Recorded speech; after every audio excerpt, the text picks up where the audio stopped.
আজকে আপনাদেরকে দেখাচ্ছি টমেটো পোড়া ভর্তা। চলুন রেসিপিটি দেখে নেই। আর এখানে প্রথমেই আমি তাওয়াতে লবণ ছিটিয়ে নিচ্ছি। লবণটা ছিটিয়ে নিলে টমেটোটা খুব ভালোভাবে পোড়া হয়, তবে লেগে যায় না, সহজেই ওঠানো যায়।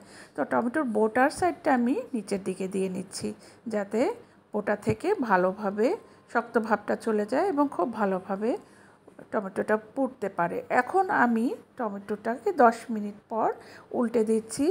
টমেটোগুলোকে এভাবে উল্টে পাল্টে খুব ভালোভাবে পুড়িয়ে নিতে হবে।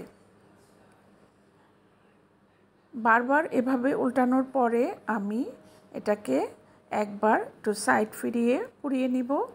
আর চুলার ফ্লেমটা কিন্তু এখানে মিডিয়াম টু হাই হিটে আছে।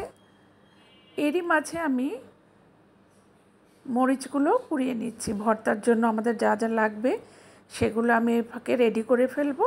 আর এখানে মরিচটাকে অবশ্যই পোড়া মরিচটাকে দেওয়ার চেষ্টা করবেন। আর টমেটোগুলোকে যাতে ভালোভাবে পুড়ে যায় এবং সেদ্ধ হয় সেই জিনিসটা অবশ্যই খেয়াল রাখবেন। একদম ভালোভাবে নরম হয়ে গেলে ভর্তাটা অনেক বেশি টেস্টি হয় এবং পোড়াটা যদি ভালো হয় ফ্লেভারটাও কিন্তু দারুণ পাওয়া যায়। তো এর মাঝখানে আমি কিছু পেঁয়াজ কুচি করে নিলাম, আর এর সাথে যে মরিচগুলো পুড়িয়ে নিয়েছিলাম সেই মরিচগুলো দিয়ে ভালোভাবে মেখে নিচ্ছি। আর এখানে আমি দিয়ে দিচ্ছি সামান্য একটু লবণ, এবং লবণটা অবশ্যই আপনাদের স্বাদ মতো। আর পেঁয়াজটা কচলে যত বেশি নরম হবে ভর্তাটা খেতে কিন্তু তত বেশি স্বাদ হবে। এখানে আমি কিছু দিয়ে দিচ্ছি ধনিয়া পাতা। এই ইনগ্রিডিয়েন্টসগুলো আমি ভালোভাবে কচলে নিয়েছি, সাথে খুব সামান্য একটু সরিষার তেল দিয়ে। আর ইতিমধ্যে আমার টমেটোটা কিন্তু একদম রেডি, খুব ভালোভাবে সেদ্ধ হয়েছে। এখন আমি গরম অবস্থায় চামড়াগুলো আস্তে করে টান দিলেই উঠে যাবে। এগুলো আমি ক্লিন করে নিয়েছি খুব ভালোভাবে। আর গরম অবস্থায় কিন্তু এটা ম্যাশ করে নেওয়ার চেষ্টা করবেন, সেই জন্য আমি চামচ দিয়ে খুব ভালোভাবে টমেটোগুলোকে ম্যাশ করে নিচ্ছি। এই তো হয়ে গেল।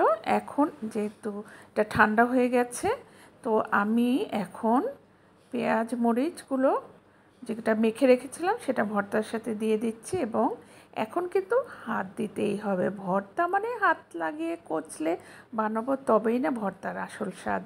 খুব ভালোভাবে হাত দিয়ে কচলে মেখে নিলাম। তো এভাবে মাখতে মাখতে আমার ভর্তাটা কিন্তু সার্ভ করার জন্য একদম রেডি। আর এই ভর্তাটি থাকলে আপনাদের ভাতের সাথে আর কোনো আইটেমেরই প্রয়োজন হবে না। আমার রেসিপিটি আপনাদের কেমন লাগলো অবশ্যই কমেন্ট করে জানাবেন। আর প্লিজ আমার চ্যানেলটি সাবস্ক্রাইব করবেন। সবাই ভালো থাকুন।